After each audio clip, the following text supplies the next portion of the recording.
ఎవరు తొలగిపోరండి. ఎవరైనా తొలగిపోతారా?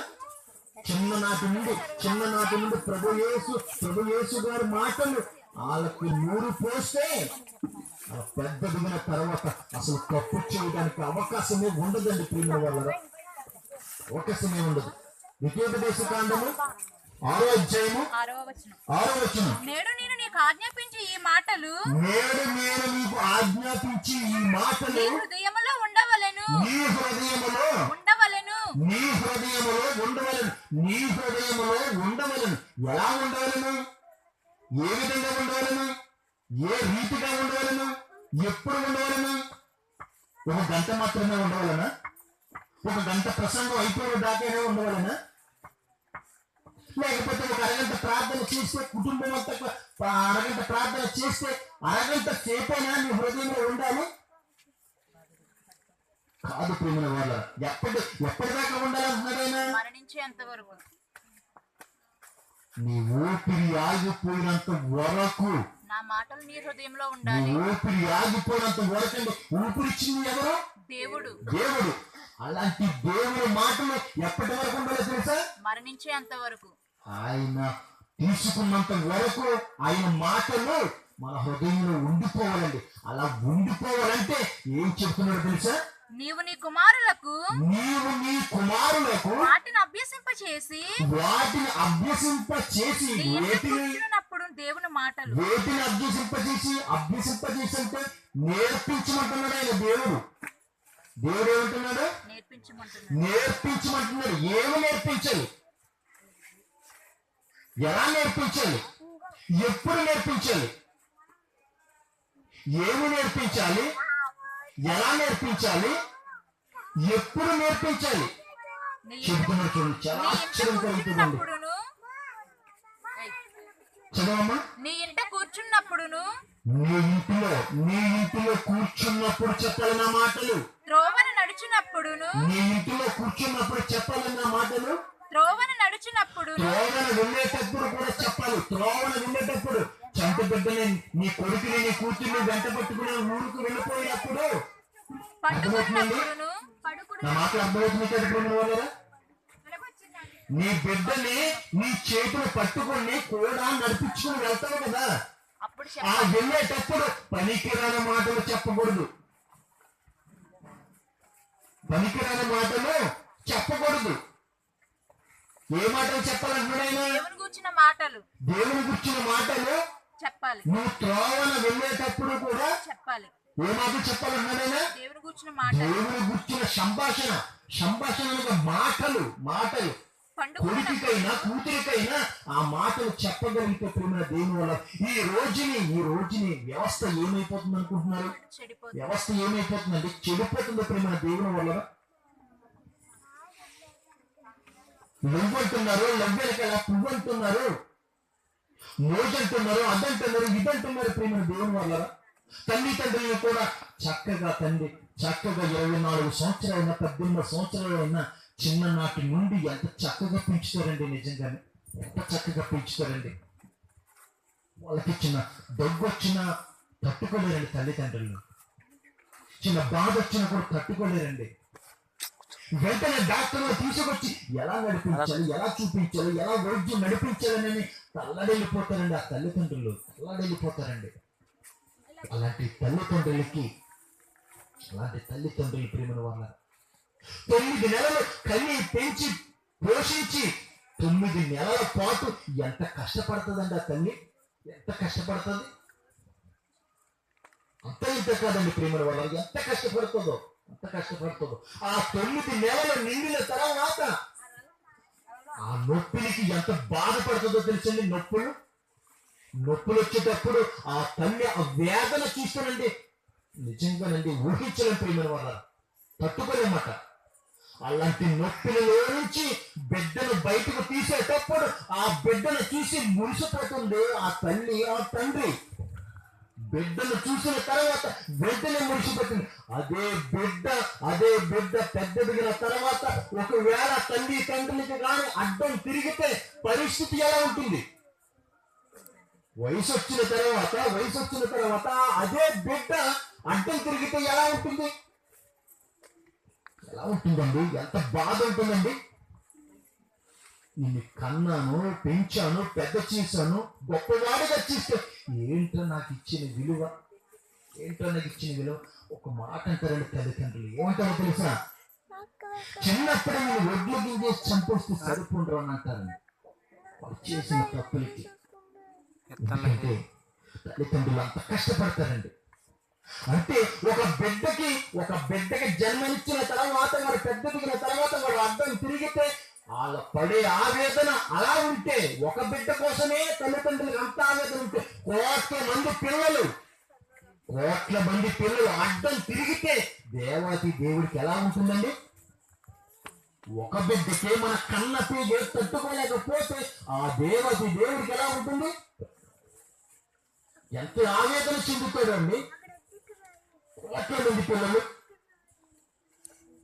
అందుకే ప్రేమైన దేవుని వల్ల, అందుకేనండి తల్లిదండ్రులు ఇప్పుడు క్షేమంగా ఉండాలంటే, తల్లిదండ్రులు సంతోషంగా ఉండాలంటే, తల్లిదండ్రులు ఎప్పటికీ కూడా కొడుకులు కూడా కూతుళ్ళు అయినా సరే వృద్ధాప్యానికి వచ్చినప్పటికీ కూడా వాళ్ళని అరిచేతుల్లో పెట్టి చూసుకున్నట్టుగా కొడుకులైనా కూతుళ్ళైనా అలా ఉండాలనంటే,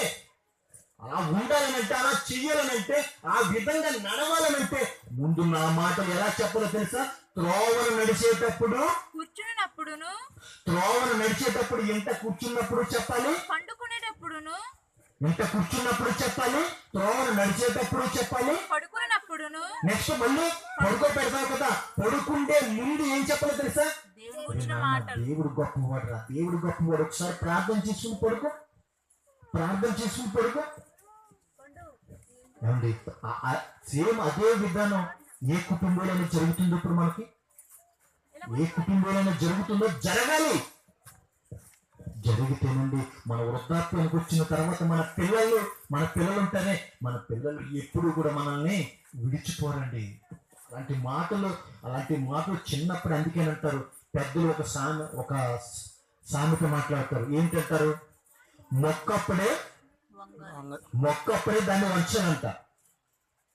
మురానైపోయిన తర్వాత దాన్ని వంచడానికి ఏమైనా అది మీ తరమో కాదు, నెక్స్ట్ నా తరమో కూడా కాదు. అది పెద్దదైపోయిన తర్వాత దాన్ని నిదానం చేయాలంటే ఎవరి తరమైనా లేదు. ప్రేమ దేవుని వల్ల లేదండి. అందుకే మొక్కగా ఉన్నప్పుడే, పసి బిడ్డగా ఉన్నప్పుడే, అది చిన్న వయసులో ఉన్నప్పుడే, అది చిన్నతనంలో ఉన్నప్పుడే ఎలా చేయాలంటున్నారు? ఏ విధంగా చేయాలంటున్నారు? చదవండి ప్రేమ వల్ల. మళ్ళీ మొట్టమొదటి నుంచి చదవండి ఒకసారి. నీవు నీ కుమారులకు వాటిని అభ్యసింపజేసి అంటే దేవుని మాటలు చెప్పి నీ ఇంట కూర్చున్నప్పుడు చెప్పాలి. త్రోవను నడిచేటప్పుడు కూడా నువ్వు చెప్పాలి. పడుకునేటప్పుడు నువ్వు చెప్పాలి. లేచినప్పుడును, మళ్ళీ నిద్రపోయిన తర్వాత మళ్ళీ ఉదయాన్నే లేచేటప్పుడు కూడా వాటిని గురించి మాట్లాడవలెను. దేవుని గుర్చిన మాటలు చెప్పాలి. దేవుని గుర్చిన మాటలు చెప్పాలండి. ఏంటి అలాంటి మాటలేయండి ప్రేమ దేవుని వల్లరా. మన మధ్యలో శ్రీనివాసరావు గారు కూడా ఎంతో ఆప్యాయతగా వచ్చేవారండి, ఎంతో ఆనందంగా వచ్చేవారు. ఎందుకు తెలుసా?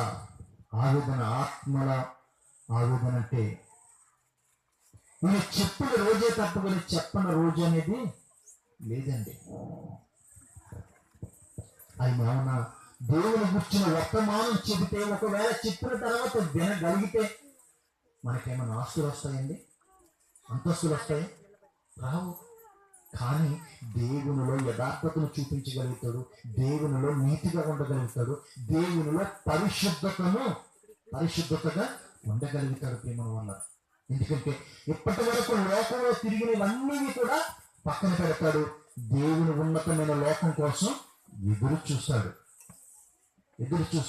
అలా ఎదురు చూడాలనే నా రక్తం పంచుకు పుట్టిన అన్నయ్య కాకపోయినప్పటికీ కూడా అంతకంటే ఎక్కువగా అన్నయ్యని ప్రేరేపిస్తున్నానండి. ఎందుకు? క్రీస్తు కుటుంబంలో ఉండటం కొరకు ప్రేమ వల్ల, క్రీస్తు కుటుంబంలో ఉండటం కొరకు. క్రీస్తు కుటుంబంలో ఉండాలంటే అది ఆసామాసి కాదండి. అది ఎవరిని ఎంచుకోవాలో, ఎవరి దగ్గరికి రావాలో వాళ్ళ దగ్గరికి రాగలుగుతారండి. ఎవరిని పడితే వారిని పిలవడానికి ఆయన సిద్ధంగా లేదని మనమే వెళ్ళాలి ఆయన దగ్గరికి. ఆయన ఏంటి, ముల్లోకాలను కలిగించిన మహారాజు అండి. ఏమండి, ఒక అధికారి దగ్గరికి, ఒక ఎమ్మెల్యే దగ్గరికి అయినా, ఒక ప్రెసిడెంట్ గారి దగ్గరికి అయినా మనకి పని ఏదైనా కావాలంటే మనం ఎంత ఆదర్శపడి వెళ్ళిపోతాం. ఒకవేళ అంత ఆదర్శపడి వెళ్ళిపోయినప్పటికీ కూడా మనకు సమాధానం ఏమైనా చక్కగా చెప్పే వాళ్ళు ఉన్నారా? చెప్పే అధికారులు ఉన్నారండి? ఆయన దగ్గరికి వెళ్ళాలంటే ఒక 2-3 దగ్గర రికమెండేషన్ తీసుకోవాలి.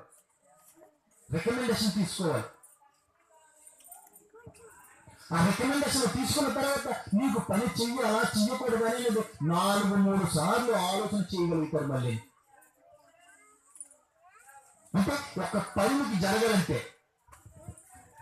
మరి అలాగే దేవుడి దగ్గర నీకు పని జరగాలంటే, నాకు ఈ కార్యం జరగాలంటే, ఆ జరగాలి అని అనుకుంటే నీలో ఏముండాలో తెలుసు. మొట్టమొదటిసారిగా నిజం చెప్తున్నాను ప్రేమ వాళ్ళరా, నీలో నిజంగా పరిశుద్ధత, యథార్థత, పవిత్రత, ఈ 3 లక్షణాలు కలిగి నువ్వు ఉండగలిగితే, దేవుని కొరకు నువ్వు యథార్థంగా బ్రతికితే, ఒక్కసారి నువ్వు ప్రార్థన చేసి నువ్వు అడుగు, నీకు పని అవ్వకపోతే యథార్థంగా ఉండి నువ్వు ప్రార్థన చేసి, నాకు తండ్రి, నాకు ఇది ఫలానాది కావాలి తండ్రి, నాకు ఇది పని జరగాలి తండ్రి అని ఆయన కొరకు నువ్వు మొరపెట్టు. నిజంగా నిమిషాల ప్రకారం అవుతుందండి. 10 నిమిషాల ప్రకారం అవుతుంది. చాలా అద్భుతంగా జరుగుతుందండి పని. జరగలేదండి నా దగ్గరికి వచ్చి అడగండి. జరగలేదండి, జరగలేకపోతే నీలో ఏదో లోపం ఉండే ఉంటుంది. లోపాలే ఉండకూడదు ప్రేమ వల్ల. దేవుడిని అడిగావంటే దేవుడు నువ్వు కనెక్ట్ అయిపోవాలి. వెంటనే అంత కనెక్ట్ అయిపోయి మనసుందా మన దగ్గర?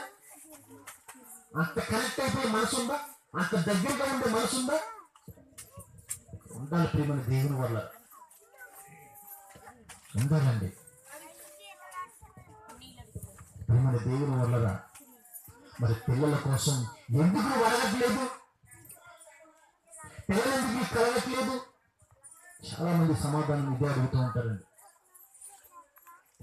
చాలా మంది ఆయనకి తెలిసింది ఎప్పుడు ఇవ్వాలో, ఏ నిమిషంలో ఇవ్వాలో, ఏ రోజుల్లో ఇవ్వాలో ఆయనకి ఎప్పటికీ కూడా తెలుసుకోమని వాళ్ళ. ఇప్పుడు సంఘాన్ని నేను ప్రేమించగలుగుతున్నానంటే, సంఘాన్ని నేను ఇష్టంగా నేను ప్రేమించగలుగుతున్నానంటే, ఒకవేళ నాకు బిడ్డగాను పుడితే, ఈ టైంలో నాకు బిడ్డగాను పుడితే 1000